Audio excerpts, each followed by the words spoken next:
साल 2005 Caribbean sea के बीचों बीच एक छोटा सा प्राइवेट आइलैंड, जहां ना कोई टूरिस्ट जाता था, ना कोई मीडिया कैमरा पहुंच पाता था। बाहर से ये जगह किसी लग्जरी पैराडाइज जैसी दिखती थी, नीला समुद्र, सफेद रेत और हाई सिक्योरिटी बाउंड्रीज। लेकिन इसी आइलैंड पर बंद दरवाजों के पीछे चल रहा था one of the darkest crimes of modern history. Young girls trafficking और सेक्सुअल एक्सप्लॉयटेशन।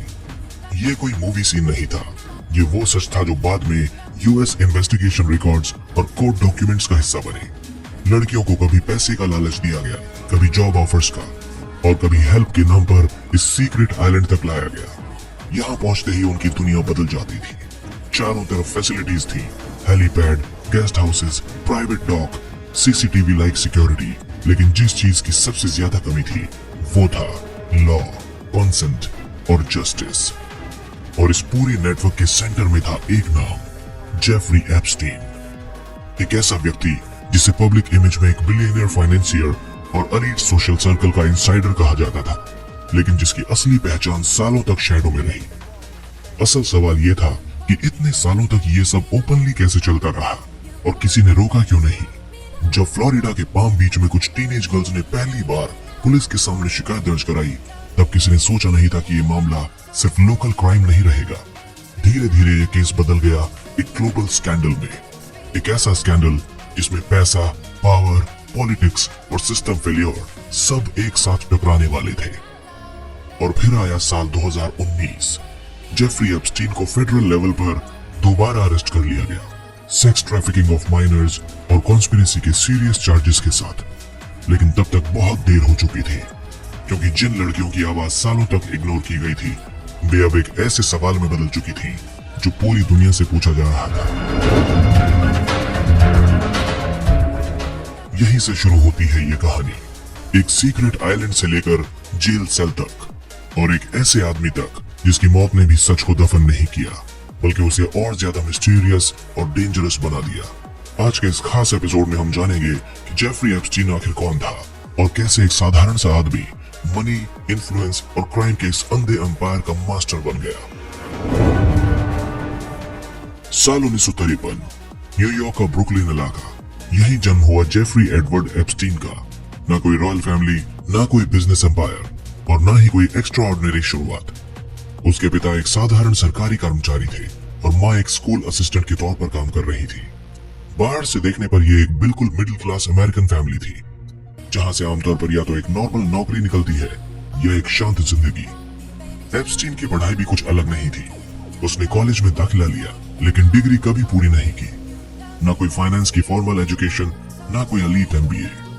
फिर भी आगे चलकर वही आदमी दुनिया के सबसे अमीर और ताकतवर लोगों के बीच बैठा नजर आया। यही वो पहली मिस्ट्री है जिस पर बाद में इन्वेस्टिगेटर्स ने भी सवाल उठाए।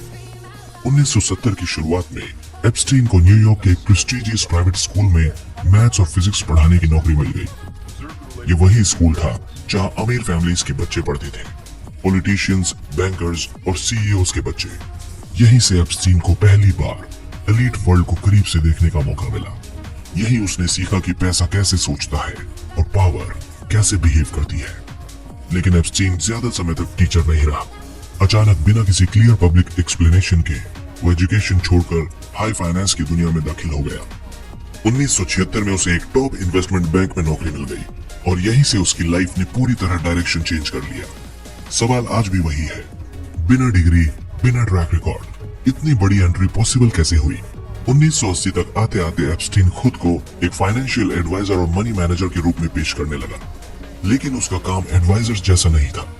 उसके क्लाइंट्स पब्लिक नहीं थे, उसकी कंपनियां ओपेक थी, यानी उनका कोई खास विवरण मौजूद नहीं था, और उसके ट्रांजैक्शंस ज्यादातर प्राइवेट ट्रस्ट्स और शेल लाइक स्ट्रक्चर्स के जरिए होते थे। धीरे धीरे एप्स्टीन सिर्फ एक पैसा मैनेज करने वाला आदमी नहीं रहा, वो बन गया एक्सेस प्रोवाइडर, एक ऐसा व्यक्ति जो रिच लोगों को रिच लोगों से मिलवाता था, पावरफुल लोगों को प्राइवेट स्पेस देता था और खुद को हर जगह यूजफुल बना लेता था। यही यूजफुलनेस आगे चलकर उसकी सबसे बड़ी ताकत भी बनी और सबसे बड़ा खतरा भी। पब्लिक इमेज में वो एक क्वाइट बिलियनियर था, कम इंटरव्यूज, कम स्टेटमेंट्स और ऑलमोस्ट जीरो ट्रांसपेरेंसी। लेकिन पर्दे के पीछे उसकी लाइफ में बढ़ रही थी लग्जरी प्रॉपर्टीज, प्राइवेट जेट्स और वो सीक्रेट लोकेशंस जिनकी झलक बाहर की दुनिया को बहुत बाद में मिली।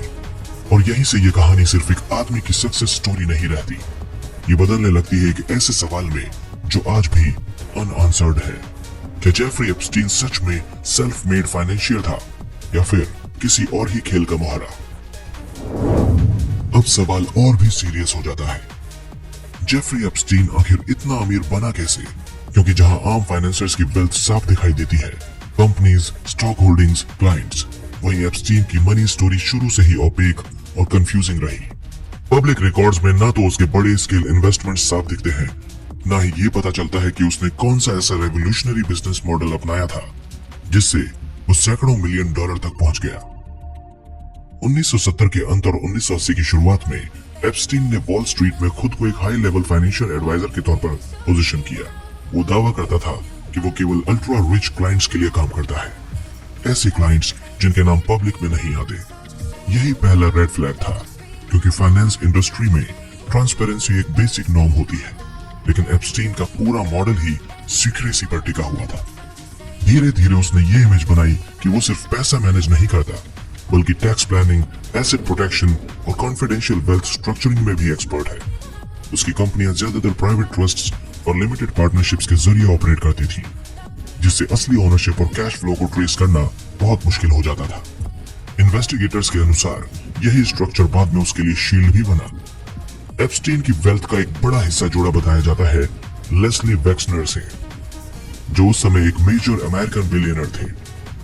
वेक्सनर ने एप्स्टीन को अपने फाइनेंसेस तक एक्स्ट्राऑर्डिनरी एक्सेस दिया था, यहाँ तक कि एप्स्टीन को पावर ऑफ अटॉर्नी भी मिली थी। यही वो पॉइंट था जहां एप्स्टीन की लाइफ ओवरनाइट चेंज हो गई। न्यूयॉर्क की multi million dollar mention, private jets और ग्लोबल ट्रैवल, सब कुछ इसी दौर में शुरू हुआ। लेकिन यहीं से सवाल और गहरे हो जाते हैं। फाइनेंस एक्सपर्ट्स और जर्नलिस्ट ने बार बार ये पॉइंट उठाया कि एप्स्टीन के नाम पर कोई बड़ा हेज फंड, कोई फेमस आईपीओ या कोई पब्लिक फाइनेंशियल सक्सेस स्टोरी मौजूद ही नहीं है। फिर भी उसकी लाइफस्टाइल लगातार एक्सपेंड होती रही, यानी पैसा तो आ रहा था लेकिन उसका सोर्स पब्लिक नहीं था। इसी सीक्रेसी की वजह से कई लोगों ने ये थ्योरी रखी कि एप्स्टीन सिर्फ इन्वेस्टर नहीं था, बल्कि वो एक इंफॉर्मेशन ब्रोकर की तरह काम करता था, यानी एक ऐसा व्यक्ति जो एक्सेस, इंट्रोडक्शंस और इन्फ्लुएंस को करेंसी की तरह इस्तेमाल करता था। प्रूफ पूरी तरह पब्लिक नहीं है, लेकिन इतना साफ है कि उसकी वेल्थ ट्रेडिशनल फाइनेंस रूल्स से एक्सप्लेन नहीं होती। साल 2000 तक आते आते एप्स्टीन एक ऐसा आदमी बन चुका था जो खुद को behind the scene power player की तरह ऑपरेट करता था। वो स्पॉटलाइट से दूर रहता था, इंटरव्यूज नहीं देता था और अपने काम के बारे में ज्यादा कुछ बताता ही नहीं था। लेकिन उसकी लाइफ में दिखने वाली लग्जरी एक बात साफ कहती थी, ये दौलत सामान्य नहीं है। और यहीं से एप्स्टीन की कहानी सिर्फ मनी की नहीं रहती, ये बदल जाती है पावर, सीक्रेसी और कंट्रोल की कहानी में, जिसका अगला चैप्टर हमें ले जाएगा उसके बिजनेस नेटवर्क्स, शेल कंपनीज और हिडन ऑपरेशंस की तरफ।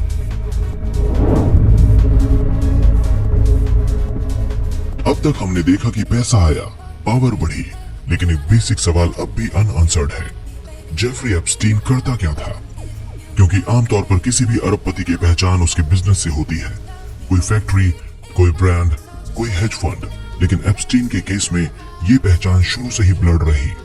उसका दावा था कि वो सिर्फ अल्ट्रा हाई नेटवर्थ इंडिविजुअल्स के लिए काम करता है, ऐसे लोग जो प्राइवेसी चाहते हैं और किसी भी तरह की जांच पड़ताल से दूर रहना चाहते हैं। यही वजह थी कि उसके काम का ज्यादातर हिस्सा ऑफ द रिकॉर्ड रहता था।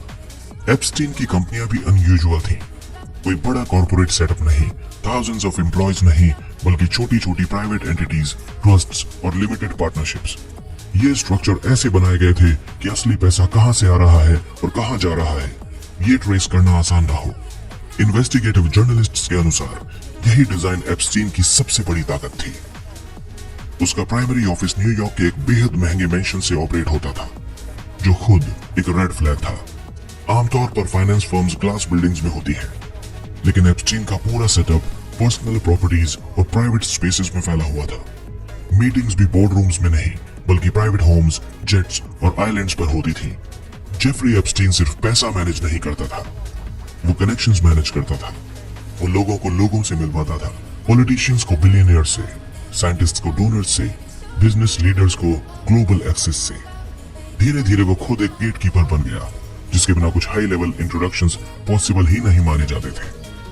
यही रोल उसे डेंजरस बनाता है, क्योंकि जब कोई व्यक्ति इंफॉर्मेशन, एक्सेस और प्राइवेसी तीनों को कंट्रोल करने लगे तो वो सिर्फ एडवाइजर नहीं रहता, वो पावर ब्रोकर बन जाता है।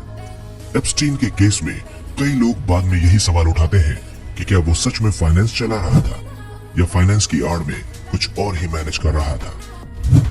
2000 तक आते आते एप्स्टीन का बिजनेस मॉडल पूरी तरह नॉन ट्रांसपेरेंट हो चुका था।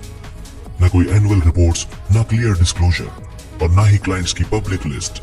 फिर भी उसकी लाइफस्टाइल लगातार एक्सपेंड हो रही थी, जो इस बात का संकेत थी कि उसका सिस्टम काम कर रहा है, लेकिन चुपचाप। और यहीं से एप्स्टीन की कहानी एक और मोड़ लेती है, क्योंकि जैसे जैसे पैसा और एक्सेस बढ़ता गया, वैसे वैसे उसकी जिंदगी में शामिल होने लगे प्राइवेट जेट्स, लग्जरी प्रॉपर्टीज और सीक्रेट लोकेशंस।